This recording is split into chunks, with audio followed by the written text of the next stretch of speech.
अल्लाह फरमाता है और ना ही तुम मस्कीनों यानी गरीबों और मोहताजों को खाना खिलाने की मुआशरे में एक दूसरे को तरकीब देते हो।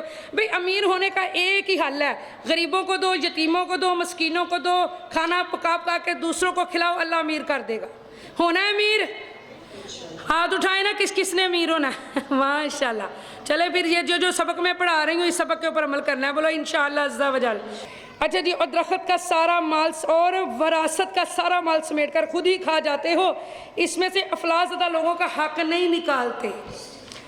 क्या बताया जा रहा है कि वरासत जब जायदाद तकसीम होती है तो सांप बन के उस पर सारे बैठ जाते हो, बस अपना अपना हिस्सा ले लेते हैं और ये नहीं सोचते कि इसमें से जो कोई गरीब रिश्तेदार है, बेशक वो वरासत का हकदार नहीं है लेकिन है तो आपका रिश्तेदार ना, तो उसको भी कुछ दे दो। और मैं ये समझती हूँ ये इसलिए भी है कि जो बेचारा मरने वाला है उसके माल में से कोई सदका हो जाएगा, उसके लिए भी सदका जारिया हो जाएगा, वरना सांप बन के सारे बैठ जाते हैं, बेटे अपना हिस्सा ले जाते हैं, बेटियाँ अपना हिस्सा ले जाती हैं। यहाँ यही हुक्म है कि जब जायदाद तकसीम हो तो गरीबों का ख्याल किया करें। सब बोले अल्लाहु अकबर।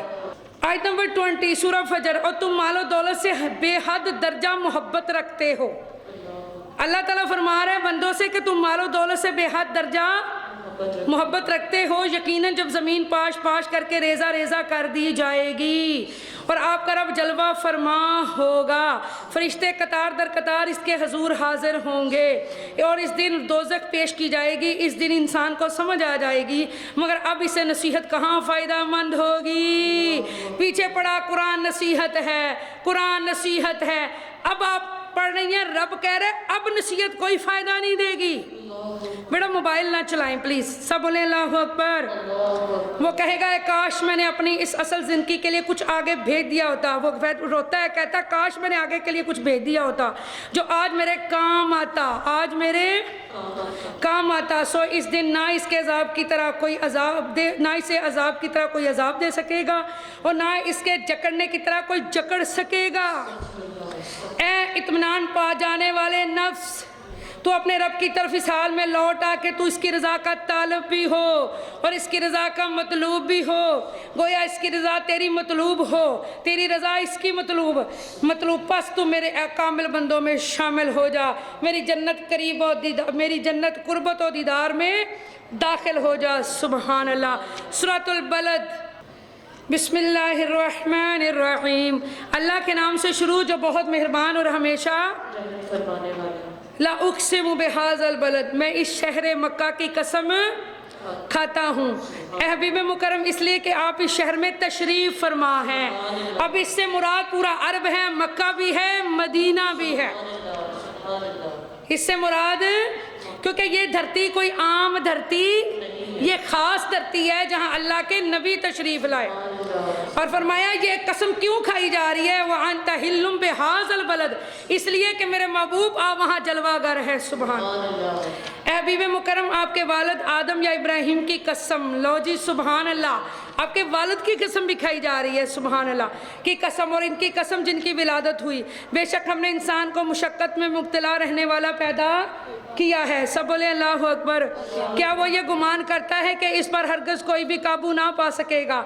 वो बड़े फ़ख्र से कहता है कि मैंने ढेरों माल खर्च किया, बड़े फ़ख्र से कहता है मैंने ढेरों माल, मतलब शेखी नहीं मारता, मैंने बड़ा डोनेशन दिया, मैंने बड़ा खर्च किया, मैंने बड़ा मस्जिद बनाई, मैंने वो जगह बनाई, मैंने यहाँ ये किया। अल्लाह फरमाता वो बड़े फ़ख्र से कहता है मैंने ढेरों माल खर्च किया, या अपना बंगला बना लिया, महल बना लिया, तो दिखाता है लोगों को। क्या वो ये ख्याल करते हैं कि इसे ये फजूल खर्चियाँ करते हुए किसी ने नहीं देखा? सामियत वजह करें, देखें इंसान कितने प्राउड से आप लोग, हम लोग घर बनाते हैं, कैसे बनाते हैं, लाखों करोड़ों रुपया लगा देते हैं, दिल में ज़रा तंगी नहीं आती, जबकि ये फजूल खर्ची अल्लाह को भी जवाब देना है।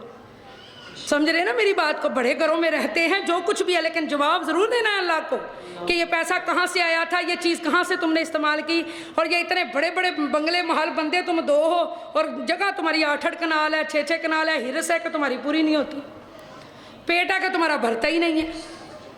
सोचे ना आप लोग, अल्लाह ताला को आपने जवाब देना है। शेखियाँ मारते हो, ये इतना महंगा ब्रांड है, ये इतने महंगे कपड़े हैं, ये इतने का आया है, ये इतने का आया, ये तो आम औरतें कह रही होती हैं।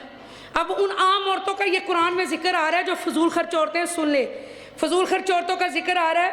वो बड़े फ़ख्र से कहता है मैंने ढेरों माल खर्च किया। हदीस में आता है अगर आपने एक सूट पहना ना नया, तो पुराना अल्लाह की राह में दे दो, फिर नया पहनो, इतनी पकड़ है। इतनी पकड़ है कि एक नया सूट पहनना है ना आपने, तो पुराना जो सूट है वो अल्लाह की राह में दे दो। क्या वो ये ख्याल करता है कि इसे ये फजूल खर्चियाँ करते हुए किसी ने नहीं देखा? क्या हमने इसके लिए दो आँखें नहीं बनाई? क्या हमने इसके लिए कि वो आँखों से देखता, और इसे एक ज़ुबान और दो होंठ नहीं दिए, और हमने इसे खैर और शर के दो नुमाया रास्ते भी दिखा दिए? वो तो दीन हक़ और अमले खैर की दुश्वार गुजार घाटी में दाखिल ही नहीं हुआ। और आप क्या समझे हैं कि वो दीन हक़ के मुजाहिदे की घाटी क्या है? वो ग़ुलामी और महकूमी की ज़िंदगी से किसी गर्दन का आज़ाद करवाना है, आज़ाद कराना है, या भूख वाले दिन यानी कहतो फलास के दौर में गरीबों, महरूम और मुआशत लोगों को खाना खिलाना है, यानी कि मुआशी तातुर और इब्तला को ख़त्म करने की जद्दोजहद करना है। कराबतदार और यतीम को या शदीद गुर्बत के मारे हुए मोहताज को जो महज खाक नशीन और बेगार है, इनकी मदद करना। ये जो तू फजूल खर्चियाँ करता है इसका तो तुझे हिसाब देना पड़ेगा। इनकी तो तू मदद नहीं करता, और अपनी ज़ात पे तू ऐसे खर्च करता है कि बेदरे खर्च करता है। महंगे से महंगे घर, महंगे से महंगे कपड़े, महंगी से महंगी गाड़ियाँ, महंगे से महंगे जेवरात, और वहाँ ज़रा नहीं सोचता कि मुझे इसका अल्लाह को जवाब देना है। और जिनका जिक्र किया जा रहा है इनको देना, यतीमों, गरीबों, मस्कीनों को दे, इनकी मदद कर। ये तेरा पैसा है बेहतरीन जगह पे लग रहा है।